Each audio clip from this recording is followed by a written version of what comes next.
Sen gedib məndən alandan məni qaldım sənsiz. Sen gedib məndən alandan məni qaldım sənsiz.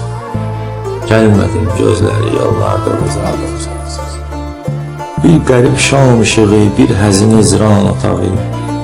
Sənlə birlikdə keçən günlərə daldım sənsiz. Həsrətin dünya boyda yüktür mənim qəlbimdə. Bəlkə də dünyadan da böyükdür. Dünya nədir ki? Mən sənin yoxluğunun çöllərində avarəyəm. Məcnunun gəzdiyi həsrət dolu səhra nədir ki? İndi zülmət dolu, həsrət dolu bir dünyasan. Yuxsuz gözlərimdə qorxulu bir rüyasan. Mənası olmayan ömrümdə dərin mənasan. Şairin yazdığı sözlərdəki məna nədir ki? Toplasam dərya olar gözümdən axan suları. Üstümə hücum çəkir hər gecə dərd orduları. İzah etməz heç bir söz içimdə duyğuları. Nədir yalnız, nədir yalqız ya da tənha nədir ki? Qəlbim öyrəncəlidir, hər gecə bir dərdi seçir. Gözlərim badədir, yanaqlarım oradan su içir. Kim görür halımı məcnundur deyib gülür keçir. Olaram səndən ötürü aləmə rüsva nədir ki? Bu nə cür bazarlıqdır, eşqi satıb dərd alaram. O dərdi ev bilərəm, çıxmaram oradan qalaram. Elə bir bağ imanam, bir gül üçün bağ salaram. Olaram aşıq ona, bülbülü şeyda nədir ki? Bir gün oyadarsan sən məni bəlkə röyadan. Mənə agah edərsən bəlkə sirri müammadan. Mən səni düşündükcə hey qopuram bu dünyadan. Cahilin yatdığı o qəflət röya nədir ki?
Mən səni əsən küləkdən, yağışdan istəmişəm. Hər gecə surətini səmalardan izləmişəm. Səni mən xəyallarda ayrı yerdə gizləmişəm. Məndən soruşma bu sirri müamma nədir ki?